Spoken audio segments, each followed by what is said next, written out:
যদি এখানে রাজনীতি না করে একদম স্ট্রেট ফরওয়ার্ড ভাই যে প্লেয়ারগুলো ভালো আছে ওগুলো খেলানো হয় ভাই, কোনো টিমের ক্ষমতা নাই রে ভাই আমাদের এই টিমটাকে হারাতে।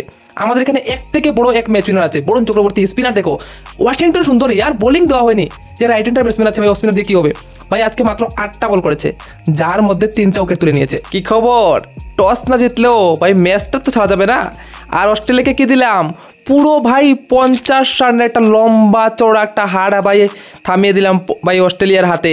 তো প্রথমত ভাই বোলারদের কথা বলতে হবে, কারণ এই জয়টা আমি মানি ভাই বোলারদের জয়। তোমরা কি বলবে? কারণ দেখো এই রানে কিন্তু ভাই জেতাটা এত সোজা না, ঠিক আছে? রান কিন্তু আমাদের এত বেশি হয়নি, জাম্পার জন্য কিন্তু আমরা ঠিকমতো রান করতে পারিনি, কিন্তু নেথন এলিসও ছিল তার সাথে। কিন্তু ভাই কথা বলতে হবে আমাদের স্পিনারকে, কারণ একটা সময় যখন আমরা দেখছি প্রায় 12 ওভার পর্যন্ত ভাই একরকম মনে ছিল যে অস্ট্রেলিয়া ভাই লিড করছে, ওদের আর ভাই 8 ওভারে প্রায় এরকম 60-70 রান চাই, ঠিক আছে? কিন্তু তারপর অক্ষর প্যাটেল, জসপ্রীত বুমরা, বরুণ চক্রবর্তী উফ 1 রান 4 রান এরকমের ভাই ওভার ডাললো। কি বলবো রে ভাই, একদম ফ্যান্টাস্টিক যাকে বলে ভাই, ঠিক আছে? অক্ষর প্যাটেল তো ওহ বাপু কি দিলে ভাই অস্ট্রেলিয়ার মাটিতে। এক তো ভাই গ্রাউন্ড বড়, এখানে মারা তো ইজি না, এবং এমন না যে ভাই অস্ট্রেলিয়ার কাছে বড় বড় দৈত্য নেই, টিম ডেভিড, মার্কাস স্টোয়নেস, ঠিক আছে, বড় বড় দৈত্য মিচেল মার্শ ভাই, বড় বড় দৈত্য কিন্তু রয়েছে। কিন্তু তারপরও কিন্তু তারা ভাই কিছু করতে পারলো না। কেন পারলো না? কারণ হচ্ছে গিয়ে যে ভাই কিভাবে করবে, আমাদের স্পিনরা এমনভাবে জাল বুনলো ভাই, কি বলবো, ওরা রানই করতে পারছে না, এবং যেটাই বড় শট মারার চেষ্টা করছে সেটাতেই আউট হয়ে যাচ্ছে। দুঃখের ব্যাপার এটাই যে আমরা আজকেও কিন্তু ক্যাচ ছেড়েছি, কিন্তু ক্যাচ ছাড়ার পরেও 48 রানে ভাই আমরা ম্যাচ জিতেছি। এটা কিন্তু অনেক বড় ব্যাপার। টি-20তে 40+ রানে ম্যাচ জিতা ভয়ঙ্কর ব্যাপার ভাই, এবং সেটা আমরা করতে পেরেছি। কেন? কারণ হচ্ছে কি আমাদের বোলারের কারণে। তো আমি এই ম্যাচটা টোটালি ভাই ডেডিকেট করব আমাদের বোলারকে। হ্যাঁ, ব্যাটসম্যানকে নিয়েও কথা বলবো, আসছি আমি, ঠিক আছে? একটু পরে আসবো ব্যাটসম্যানকে নিয়ে, কিন্তু প্রথমে বলে নেই এই সিরিজে কিন্তু আমরা এখন 2-1 সিরিজটা লিড করছি।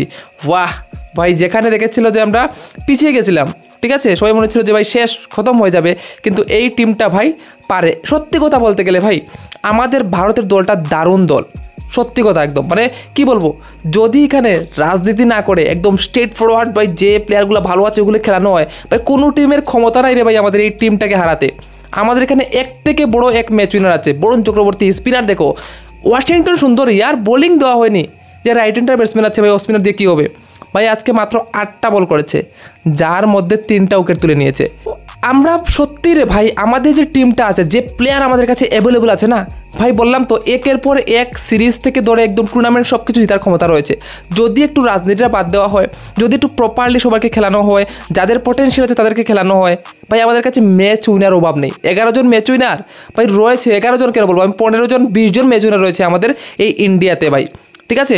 শুধুমাত্র কি প্রয়োজন, তাদেরকে একটু বুস্ট আপ দেওয়া। দেখো আজকেও কিন্তু 3 নম্বরে আমরা দেখি শিবন্ধুকে পাঠানো হয়। তো এক্সপেরিমেন্ট কিন্তু চলছে রে ভাই, মানে প্রচণ্ড, যেখানে প্রয়োজন নেই।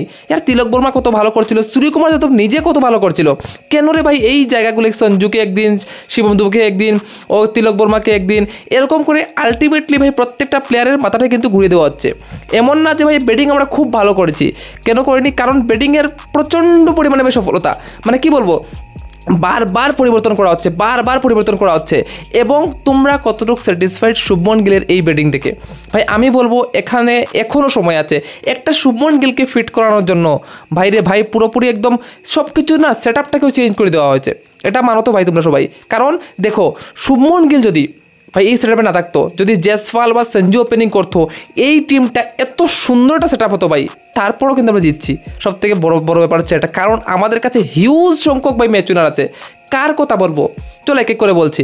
অক্ষর প্যাটেল, ইয়ার মানে কি বলবো, বাপু ভাই আউটস্ট্যান্ডিং ভাই। আজকে যে বোলিং করেছে বাপু, উফ ভাই, মিডল অর্ডারে এসে, টপ অর্ডারে এসে, মানে যখনই ওরাতে বল থামিয়ে দেওয়া আছে, কখনো সে মনে করে দেয়নি যে রবীন্দ্র জাদেজার অভাব রয়েছে, একদম না ভাই। ব্যাটে হোক বলে হোক দুটাতেই ফার্স্ট ক্লাস, যার জন্য ভাই ওকে তো ম্যান অফ দ্য ম্যাচও দেওয়া হয়েছে, ঠিক আছে? এবং সবথেকে বড় কথা হচ্ছে ওয়াশিংটন সুন্দর, ইয়ার মানে যত দেখছি তত ভাই মানে ওর জন্য ভাই ভালো লাগছে। টেস্টে হোক, ওডিআইতে চান্স দাও, টি-20 চান্স দাও, ওকে যদি বলো যে পাওয়ার রেটিং করে দেখা ভাই, বলবে কয়টা লাগে ভাই, চলো পাওয়ার রেটিং করতে জানে। যদি ওকে বলো যে বল হাতে কিছু করতে পারবি, ইয়েস অফকোর্স, কেন পারবো না ভাই। মানে কি বলবো, একেই তো বলে অলরাউন্ডার। এখনও তো আমাদের আরেকটা খতরনাক অলরাউন্ডার অর্থাৎ হার্দিক পান্ডিয়া বাইরে বসে আছে, ঠিক আছে?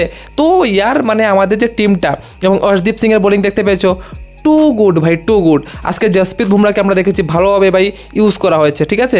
আজকে প্রথম দিকে 2-3 ওভার শেষ করা হয়নি, লাস্ট আমরা দেখেছি যে পাওয়ার প্লে শেষ ওভারটা তাকে দেওয়া হয়েছে এবং এটা বলে না যে লাস্টের জন্য রাখা হয়েছিল বুমরাকে, তো এটা একটা ভালো জিনিস দেখলাম, ঠিক আছে। আজকে ক্যাপ্টেন্সিটাও মানে বোলিংয়ের যে জায়গাটা ব্যাপারটা খুব সুন্দর কিন্তু ভাই সূর্যকুমার যাদব করেছে। দ্যাটস ওয়াই আমরা ভাই তাদেরকে 18 ওভার পর্যন্ত খেলেছে, মাত্র 119 রান করতে পেরেছে, বুঝতে পেরেছো?